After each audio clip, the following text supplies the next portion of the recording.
തുടരുന്നു. ആലുവയിൽ നല്ല വെള്ളക്കെട്ട് രൂപപ്പെട്ടിരിക്കുന്നു. അവിടെ നിന്ന് വിഷ്ണു സുരേഷ് തത്സമയം ചേരുന്നു. വിഷ്ണു, എന്തൊക്കെയാണ് അവിടെ നിന്നുള്ള വിവരങ്ങൾ? പറയൂ.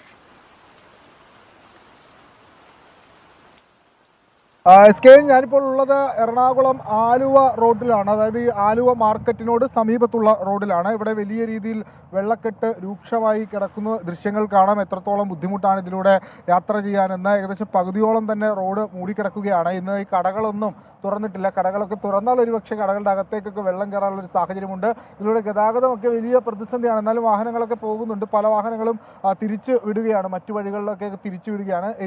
പലതവണ സ്ഥിരമായി ഇവിടെ ഇത്തരത്തിലുള്ള പ്രശ്നങ്ങൾ ഉണ്ടാകാറുണ്ട്. ആളുകളോട് അക്കാര്യങ്ങൾ ചോദിക്കാം. ആളുകൾ അതുമായി ബന്ധപ്പെട്ടുള്ള പ്രതികരണങ്ങൾ നടത്തുമെന്ന് പ്രതീക്ഷിക്കുന്നു.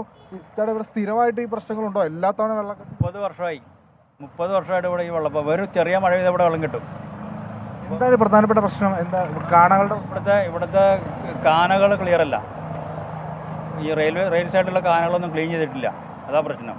വീടുകളിലേക്കൊക്കെ കയറി തുടങ്ങി. ഞാൻ എൻ്റെ വീട്ടിലേക്ക് വെള്ളമുണ്ട് ഇവിടെ. ഈ ഓടകൾ വൃത്തിയാക്കാത്തതാണ് ഈ പ്രതിസന്ധിക്ക് കാരണം എന്നാണ്. നിലവിൽ ഈ മുട്ടോളം വരെ വെള്ളം കയറി കിടക്കുകയാണ്. റോഡ് പൂർണ്ണമായി മൂടിയിട്ടുണ്ട്. ഇതിലൂടെ ഗതാഗതമൊക്കെ വലിയ പ്രതിസന്ധിയാണ്.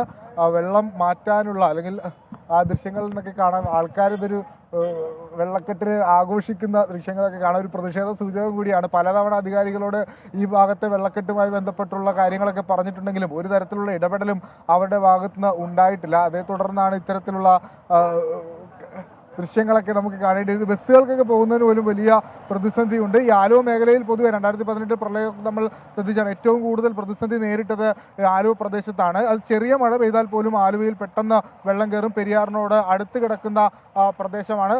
ചേട്ടാ, ഇവിടെ സ്ഥിരമായിട്ട് ഈ പ്രശ്നമുണ്ടോ? എന്താണ് ഇവിടുത്തെ പ്രശ്നം? ഇതന്നെ സംഭവം. എത്ര വർഷമായെന്ന് പറയും ഇവിടെ ഇങ്ങനെ തുടങ്ങിയിട്ട്. ഇതേവരെ ഒരു അധികാരികളും ഇതിനെക്കുറിച്ച് നോക്കിയിട്ടില്ല. ഇവിടെ ചില സമയത്ത് ഈ സ്ലാബില് മൂടിയിട്ടാവില്ല, അതിൻ്റെ ഉള്ളിലേക്കൊക്കെ ആൾക്കാർ പോയിട്ടുണ്ട്. ഇതേവരെ ആരെങ്കിലും ഒന്ന് കണ്ണു തുറന്നത് ഒന്ന് റെഡിയാക്കുകയാണെങ്കിൽ കുഴപ്പമില്ല. എല്ലാവരും ഈ പറഞ്ഞതൊരു ബുദ്ധിമുട്ടില്ല. ഇപ്പം ഈ കിടക്കുന്ന കടകളൊക്കെ അടച്ചു കിടക്കാണ്. എല്ലാവരും ജീവിക്കാൻ വേണ്ടിയല്ലേ ഈ കടകൾ തുറന്നാലല്ലേ, അത് നടക്കണില്ല. അതാണ് ഒരു പ്രതിഷേധ സൂചകം കൂടിയാണ് ഈ വെള്ളത്തിലിറങ്ങി.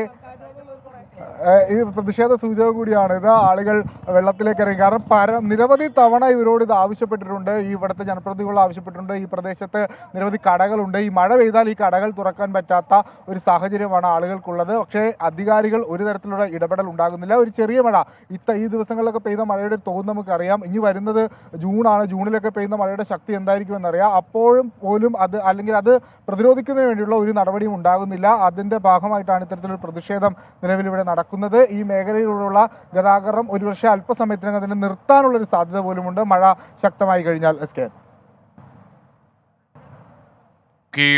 Thank you Vishnu Suresh. ആലുവയിൽ വെള്ളക്കെട്ട്, ആൾക്കാർ പ്രതിഷേധ സൂചകമായി ടയറിൽ സഞ്ചരിച്ചു തുടങ്ങി ആലുവയിൽ എന്ന വാർത്ത കൂടിയാണ് വരുന്നത്.